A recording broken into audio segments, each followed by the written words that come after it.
Guys, she's gonna flip. She's gonna flip. Oh my god. Come on. Brian! Hurry up, Brian. Come.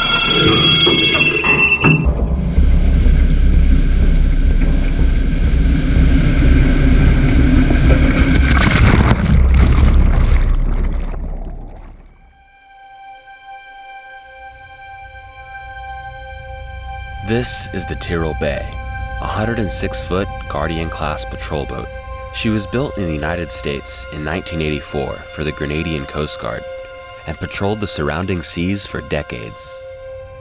Unfortunately for her, these are her last few hours before she starts her second life beneath the surface as a playground for scuba divers. So how does a ship like this come to such a fate? While in Grenada, the Delos crew got wind of the sinking and was able to contact the guy in charge of putting her in her resting place. And Brett here from Underwater Solutions is the one in charge of sinking the boat. And I don't know, how do you sink a boat? What's involved in that, man? Alright, so there are 4 ways of sinking a boat. There's the easy way, the hard way, the proper way, and the improper way. Due to circumstances beyond our control, we're kind of doing it the proper hard way. So we have a few challenges with this specific one. The main one being we don't have the stability specs of the vessel. It's quite an old vessel. And everything's been taken out. The engines, the generators, water maker, fire pump. So she's very long. Which means that stability is going to be a bit of an issue. And how does that work? You literally just... How big is the seacock? Is it like this, or...? Yeah, we got a few. There are a few different ones. The one for the fire pump is big. Yeah.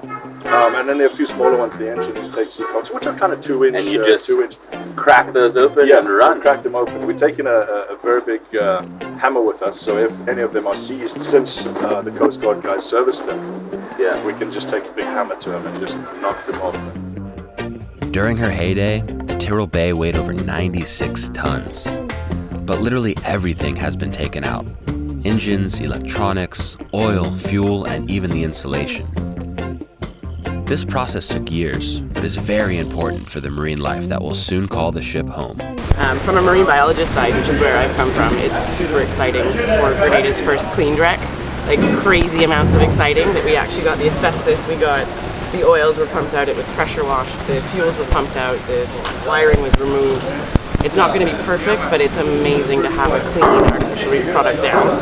It's a lot of paying it forward, so it's a longer term thing. Okay. So the asbestos eventually disintegrates into the water column and things like fish end up eating it. Right. And when they end up eating it, it gets into the digestive tract in their flesh, so we can end up eating it. Yeah.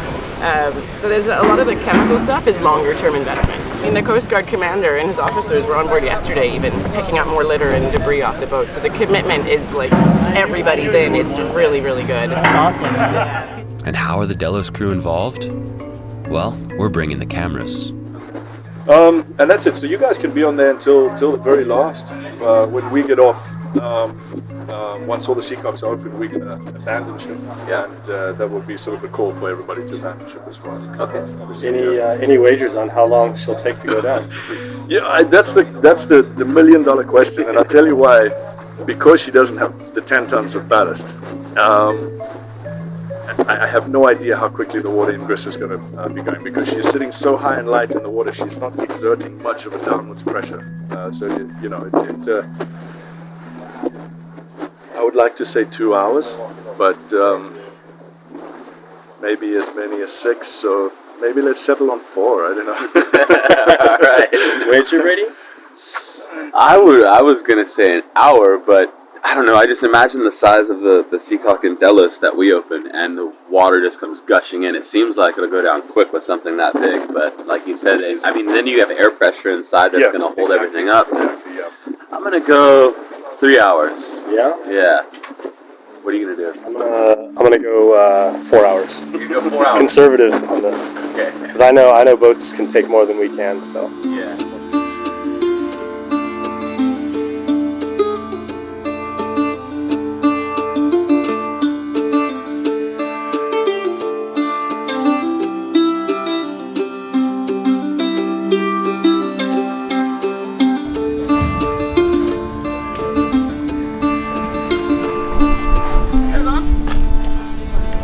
Oh, this is a cool wreck.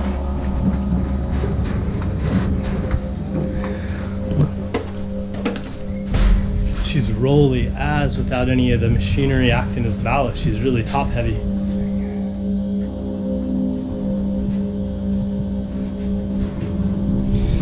Definitely an eerie feeling being on a boat that you know is about to be underwater in just a little while. Some old cabins and shit. Ooh, that'll be sweet. That's safe. Left the toilet in, that's cool. Shower over there. Old phone.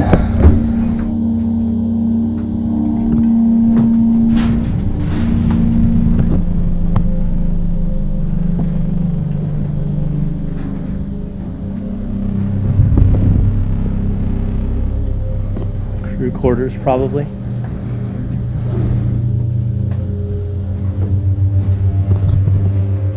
Okay, I think I'm gonna go upstairs now and see if I can find a good place to mount the cameras, because we're thinking it could be quite cool to get a couple of cameras up very high looking at the back deck. Nice. We have 3 GoPros that have underwater housings on it, and the wreck is gonna be 55 feet, 20 meters. So 2 of the GoPros we're gonna run as time lapses, and 1 of them we're just going to film, because there's a chance that the batteries won't last long enough if we're filming continuously. And then we're gonna sort of 360 cam up here. I've never been involved in the sinking of a boat, which is pretty exciting. I think that's a pretty good view there, huh? What do you think about that for a 360 position? I think it looks great. So cool to be able to experience this boat while it's above the water, and then right after she goes down we actually get to go dive it. So to see the same environment both above water and below is going to be pretty freaking cool. Yeah, we're just setting up a safety line, so if there's so much water that we lose visibility, we can just feel our way out. Okay. Gotcha. So we will adjust the stern a little bit maybe, and then we start opening these seacocks. We'll probably knock out the bungs on the stern tubes, and then we just wait and watch and see what happens. And I'm guessing this isn't the first ship you've sunk. No, it's not. It's not. But I have to say, it's the first aluminium one with absolutely no ballast, and that's why the uncertainty of the time that you might take to sink. But there's been quite a few ships in my time. Nice. Most people wouldn't be proud of that. No, I know. Most of them were planned. Most of them. It's also pretty cool to think about all the sea life that is going to live on here in, a year or 2, and then 5, 10 down the road. It's pretty interesting. It's going to be cool to come back and dive this wreck in the future and see where things decided to make their home.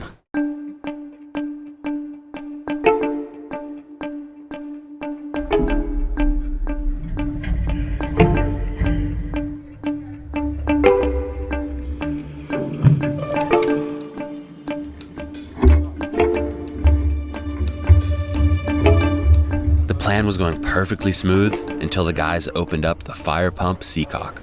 This was supposed to erupt into a fountain of seawater. Everything's out of the boat. It's so light, the water line is so high that there's no water coming in.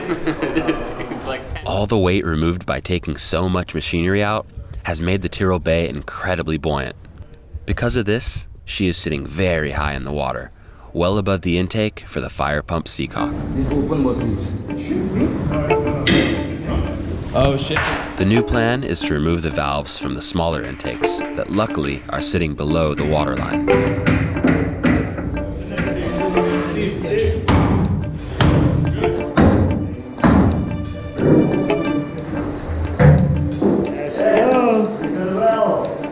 Little by little, the Tyrrel Bay started filling with water.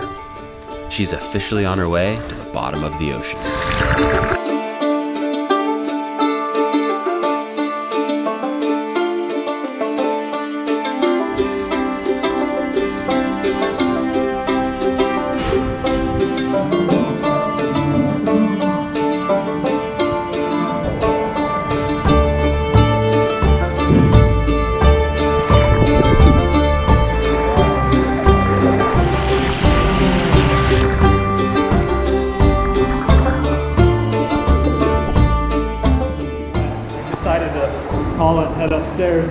Got this GoPro going on.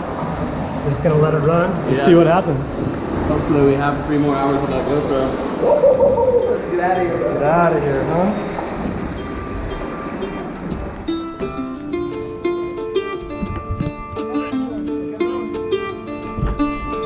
One more. Brian's just turning them on the top. Yep.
All ships have a personality, and this one is no exception. In a way, it feels very sad to put her to rest, knowing that she took care of all the men and women that have lived and worked on her over the years. But on the other hand, she will become a sanctuary once again, and this time, forever.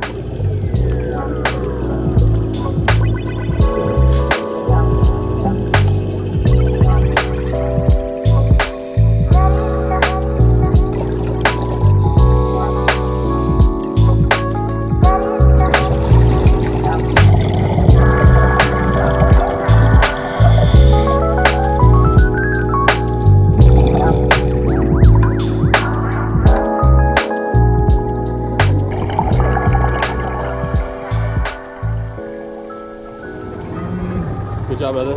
That went quick, man. Cheers, man. That was like 40 minutes, wasn't it? I know. I feel embarrassed for guessing 4 hours, but I'm more than happy with the results. It's a pleasant surprise. It is. It's some time to get a bonus.